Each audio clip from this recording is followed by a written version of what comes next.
Good day, family, and welcome to today's episode of the Market Compass. Our focus is going to be on the DXY, the dollar index, and then the majors, Euro USD, GBP USD. But I'm going to be taking a quite different approach in our analysis. Not a different approach per se, but then I'll be taking my time to also use this opportunity to break down how I conduct an analysis, all right? What I do when conducting analysis and how I approach the chart. Open my system, load up the charts, after doing my pre-market analysis, pre-market preparations, what exactly I do in the market as I come into the market. All right, so this is the system I use, and I've shared it with you guys before. This is what I do. I believe that there are 4 major assignments for every trader. And the very first assignment is to identify directional bias. All right, the very first thing is to build context and bias. So that is the very first assignment. The second assignment is to look for your trading ranges and your points of interest and the other ones. The third ones are the Excel, your entries, all right, your SL, your TP, and your entry. The fourth one is the risk management. These are the major 4 assignments of every trader. And in order to build daily bias or directional bias, or in order to build my context for the particular day or for the particular week, part of the things I consider is the monthly daily range, my MDR. I consider daily structure, I consider quarter points and its relative support and resistance levels. In defining my ranges, points of interest, and liquidity target, I use this talking about the weekly drawn liquidity, the H4 ranges, H4 points of interest.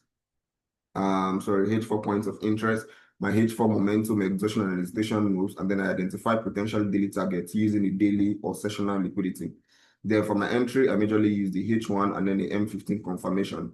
The DRC play also is hot. The DRC model is also something that I use here. So whenever I want to conduct an analysis, as I would in this particular video, the very first thing is my monthly daily range. So let's get to the chart and look at the monthly daily range. So for the DXY, let's do that on the DXY. Coming to the monthly time frame, the very first thing I want to identify on the monthly time frame is that most recent range on the monthly time frame, because that is my range of interest. I explained what the monthly daily range is all about in the previous videos, and I said that the monthly daily range helps me to just limit my scope of search. If you realize that in the past, how many months? Let's say 5 months or 6 months, you have month 1, 2, 3, 4, 5, 6, 7. In the past 7 months, we've not traded above this high and above this lows. So I don't really have much interest in what price is doing here. Like, it's none of my business. I don't want to pay much attention there. Since I am not a swing trader and I'm a day trader, I don't really have much interest with what is going on there. So I really want to pay attention to the price action. All right, I really want to pay attention to the price action that is within these levels here. Anything beyond here. So when I go down to the lower time frame, that is exactly where I'm looking out to my place as an intraday trader. So what I can identify here now is that we are beginning to get, all right, we got these lows and these most recent highs, and we have this liquidity target with imbalance here on the monthly time frame. All right, so our monthly dealing range is going to span from the dealing range now on the monthly time frame I'm concerned is going to span from these lows to these highs. Now, from this particular lows to these highs, one of the things I can deduce from this is that we got this typical Morningstar candle formation, which is perfect. And you know what the Morningstar candle formation, in short, an engulfing candle even before you, followed by a Morningstar formation. And an engulfing candle is a sign of reversal in the market. All right. So whenever you see a bearish engulfing, you usually see it after a series of bullish price action. You see that bearish engulfing signaling a potential reversal. Whenever you see a bullish engulfing, the same thing. Same thing applicable to morning and evening star candlesticks. All right. So I've defined that monthly daily range now. And I know that from my monthly daily range, these lows to these highs, or preferably these lows to these highs, these are the places I'm really much interested in what price is going to do here. So from these highs to these lows, this is exactly my monthly daily range. So that is it. Now, based on my checklist, I've done that part, right? Then the next thing is I want to consider daily structure. So monthly time frame analysis, daily time frame evidences, or monthly time frame analysis, daily time frame plays. I believe in the concept of time frame price correlation, that when an analysis is done on the monthly time frame, the best time frame to wait for that evidence of formation is the daily. If it is on the weekly time frame, the best time frame to wait for the evidence is the 4 hours. So you have monthly to daily, weekly to 4 hours, daily to 1 hour, 4 hours to 15 minutes. And that is exactly the time frame you see me trade. All right, statistics, and this theory is not just based on assumption, is backed up by data. All right, I've done my due diligence to back this particular time frame price analysis stuff with data, enough chart data. And if you go into your charts and check some of the trades you take and check some of the examples you see or the market's reactions in some points of interest, you realize that the cleanest price action for those confirmation usually come within this time frame price correlation. So hence, after defining my dealing range on the monthly time frame, the next thing I want to do is to go down to the daily time frame to identify what structure is doing within that particular range.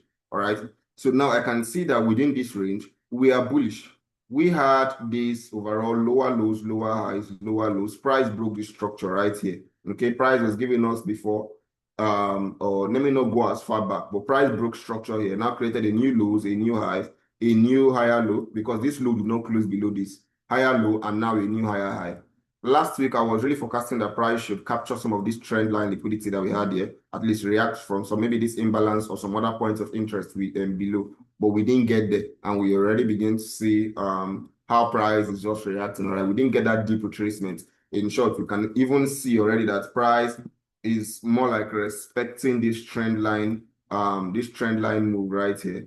All right, may not necessarily be picture perfect, but we can see that price is respecting this trend line move, and we might also see, continuous reaction from there to target some of the liquidity that we have above. All right, so if we're going to build our bias now, it's obvious that our bias is still very bullish within this particular dealing range. All right, so we have that continuous bullish bias. And looking at the most recent trading range here, we're going to have it to be this particular highs and this particular lows. All right, sorry, just a moment.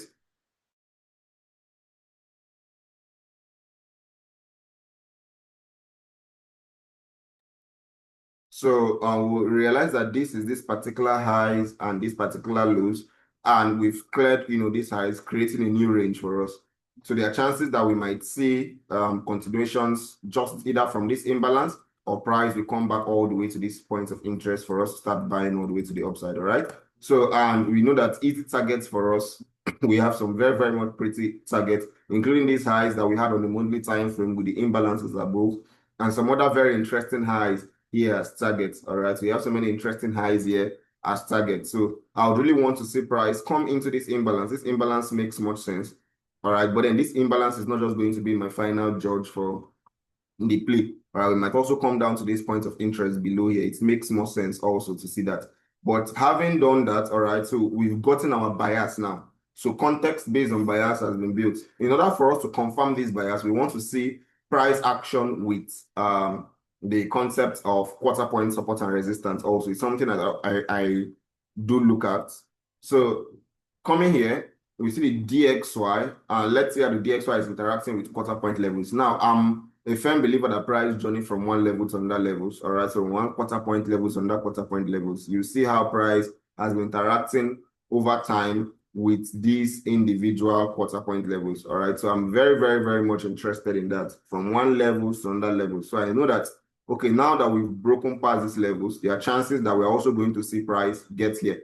And if you remember this highs, this was that highs on the monthly time frame that has some imbalances above. If you look at it here, this is that highs, all right, with some imbalances above that price should be very much interested in on the monthly time frame. So I am very much interested in seeing price action buying at least this particular asset. We should see more buys. Now we might get the buys right from these particular quarter point levels, but then I don't believe that they're just going to tap these levels and start going. I really want to see just like what we have what we've seen in the other past levels. All right, I really want to see them come into these quarter point support and resistance level areas. All right, we had some major areas of support and resistance there. On the 4 hours time frame, it should be clearer.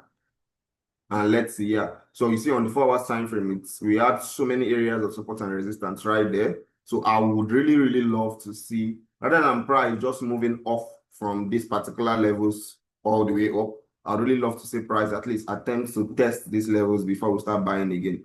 I'd really love to see them test that levels. So that is the levels that I trust more than these levels. Anyways, I'll watch out for price reaction. Any 4 hours evidence within here, that is what it's going to be. So if we should begin that descent, let's say on Monday, the only thing that will make me resume or partake in the buy position is a 4 hours clear evidence. I love the 4 hours time frame because it is a trend confirmation time frame. It is a time frame best for trend confirmation. So on the 4 hours time frame, I would have to just wait till I see 4 hours evidence of accumulation, which is simply a break of structure to the upside. And that is now when I will start buying this particular price action, without which I'm not going to engage in the market. All right. So having said that, I've defined my quarter point levels. I need to now also just look at what is going on the weekly time frame to identify those potential draw on liquidity on the weekly time frame. So you can see that on the weekly time frame, we should not see price go below this previous weekly low. All right, we shouldn't see price go below this previous weekly low. All right, I explained some time back why I consider previous weekly lows like this. All right, this is a protected low for me, and I shouldn't see price go beyond that. In short, easy weekly target for me is going to be this highs and potentially these highs that we have here. So if I thought we are going to buy a buy into 50% of this particular weekly candlestick is going to make sense, or a sell into the 50% and then a buy expansion is what is going to make so much sense to me. So if you can see that 50%, at least 50% move into these levels, then we'll now begin to look for that buy continuation. That is exactly what is going to make sense for me. But I should not see price get below these lows, and we should see price target this particular highs. All right, so that is it for the weekly time frame. So having identified that, we realize that our monthly delay range story that is telling, the story being told on the monthly delay range, daily time frame, quarter point resistance and support, quarter point levels with its relative support and resistance, and the weekly draw on liquidity are all in alignment. So we already have that context being built. All right, the next thing is now to wait for my H hour and my H4 points of interest. And in order to do that, I'll just patiently wait for price action, right? We've mapped out all these levels. So I'm just patiently waiting for what price action is going to deliver for us on the H4. If we should use this H4 structure, big structure of highs, lows, and then a new higher high, it will really make sense to see price come back into some of these levels of area of supply and demand, all right, to now start buying to the upside. So the next thing I just have to do now is to wait patiently for the H4. Like I said, we want to see price begin that descent, and we wait for a clear H4 break of structure before we engage in the buys. So overall for the week, we are looking for buying opportunities on the dollar index. This is simply going to mean bearish opportunity on Euro USD and bearish opportunity on GBP USD. All right, so bearish opportunity Euro USD, bearish opportunity GBP USD. So same model of analysis, same way we conduct analysis, exactly how I conduct on Euro USD and on GBP USD, going from the monthly time frame to the daily time frame, then back to them comparing it to the quarter point level support and resistance, then looking at the weekly time frame for those drawn liquidity and patiently waiting for my 4 hours to align. Once my 4 hours has now given me the evidence I want to see, so maybe we get that 4 hours evidence of accumulation, right? The next thing I want to wait for is that 15 minutes or 1 hour points of interest within that particular 4 hours break, and that will be my swing trade, or that will be my intraday trade to go to the upside. Even if it's a 1 to 3 in the week, or you get a 1 to 6 risk reward in all the assets for the week, it's pretty much a decent trade for the week. All right, so that is exactly what I'll be expecting on the dollar. This is now going to in turn mean that on the Euro USD, to be very, very quick on the Euro USD, we have these highs and these lows now as my daily range on the monthly time frame, daily range of concern, monthly daily range, right? This is going to be that range. And I'm anticipating more bearish price action, just as we're anticipating bullish price action on the dollar index. On the Euro USD, we can see on the daily time frame, we can see that we are bearish, right? We've got this lower lows, lower highs, lower lows, and now a potential lower lows and a potential lower high. So we might actually see price action capture these lows. All right, so if you see what happened on the dollar index, the dollar index has already actually captured its own highs, and we are anticipating that deep retracement before they sell. Whereas Euro USD is yet to capture its own lows. So there are chances that and one of the beautiful things about asset correlation is that one asset sometimes can serve as leading indicator of what the other assets might do. So it might be that we'll see on Monday, Tuesday for Euro USD to try to raid this low. And if they attempt to raid this lows, they might just as well go for this particular lows below. And if they do that, that means we're not going to get that deep retracement we're expecting on the dollar index. We'll just see the dollar buy from exactly where it is now. Okay. So having said that, we've already built the context for our bias context that we are bearish. The next thing I want to do is now to go down to the quarter point levels and identify what price is doing there. We can see price reactions with these quarter point levels. This reversal came in from a quarter point zone, and now we are back to that quarter point levels. On the 4-hour time frame, I would want to play a major area of support and resistance on these quarter point levels, and I love these areas more. Okay, I love what price is doing here. So that was exactly where we got the reaction that we got from here. So if you look in the past, we have several reactions within this particular level. So when price came into this zone, that was where we got this rejection and we are going down. So there are chances that maybe on Monday, Tuesday, we might see some more tests into these levels just for them to capture these lows. All right.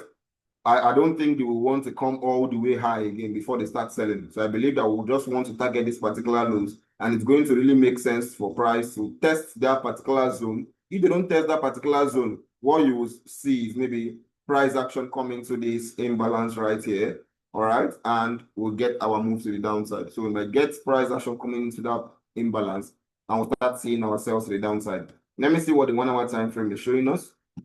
Good. So if you can see the 1-hour time frame, we have a perfect structure move here, where we have the sweep of liquidity, a break of structure, and then also a swing low. So we have this confirmed swing high, swing lows. We can capture this as internal liquidity. We have very good imbalance and points of interest right here. That price will most likely retest before we start getting ourselves to the downside right here, or even to capture these lows.